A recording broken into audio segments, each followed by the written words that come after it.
America के एक पुराने हमले के बारे में बताते हैं।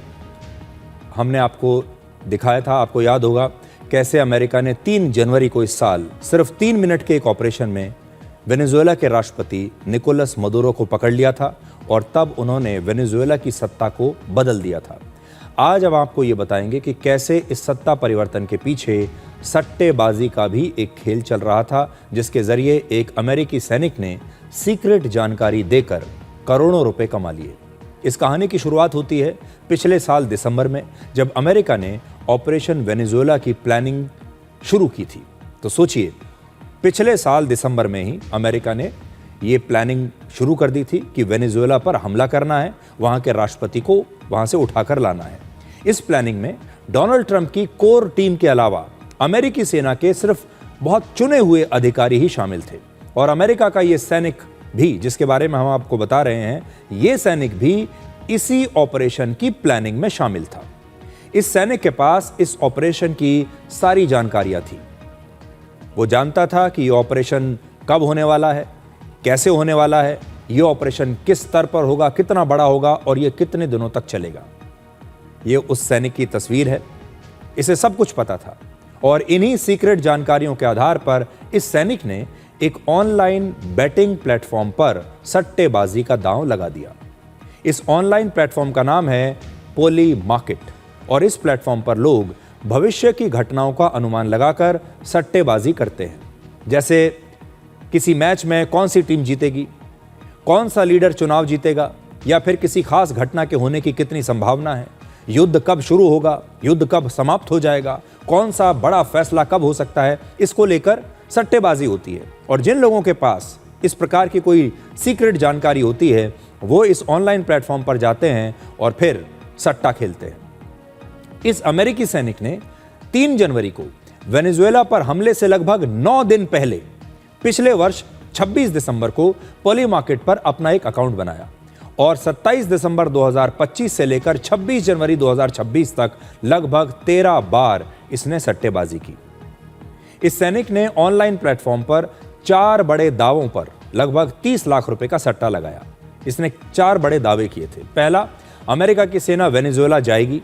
दूसरा, निकोलस मदुरो जो वेनेजुएला के राष्ट्रपति हैं, वो सत्ता से हटेंगे।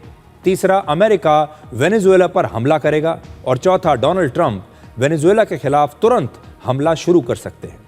आपको याद होगा, अमेरिका की स्पेशल फोर्सेस ने इस साल 3 जनवरी को ही वेनेजुएला पर हमला करके सिर्फ 3 मिनट में वहां के राष्ट्रपति निकोलस मदुरो को पकड़ लिया था। और तब इस सैनिक के सारे अनुमान बिल्कुल सही निकले और इसने 3 करोड़ 72 लाख रुपए तुरंत कमा लिए।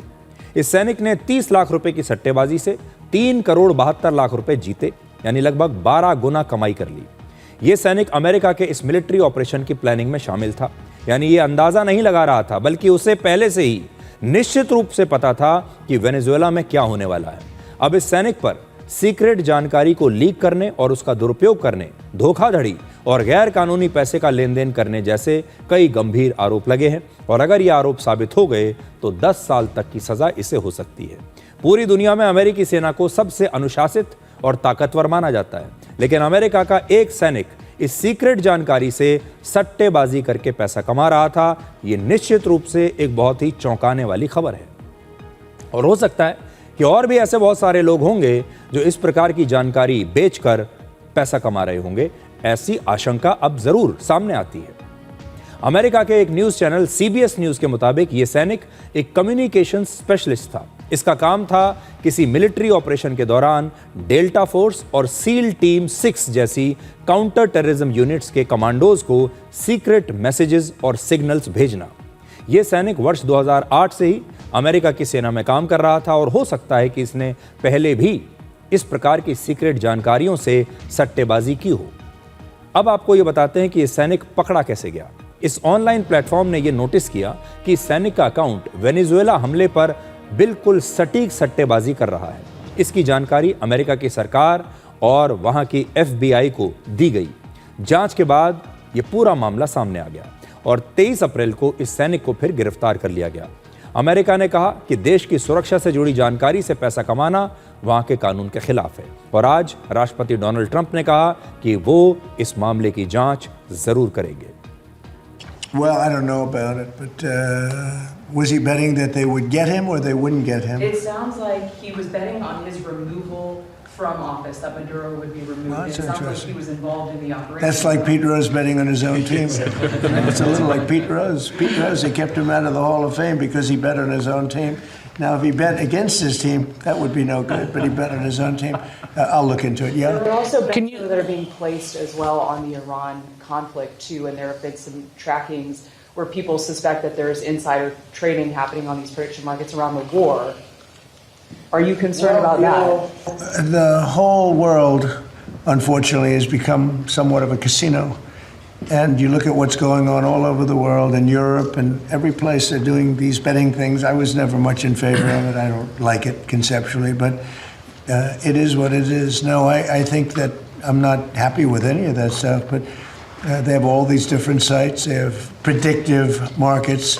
It's a crazy world. It's a much different world than it was.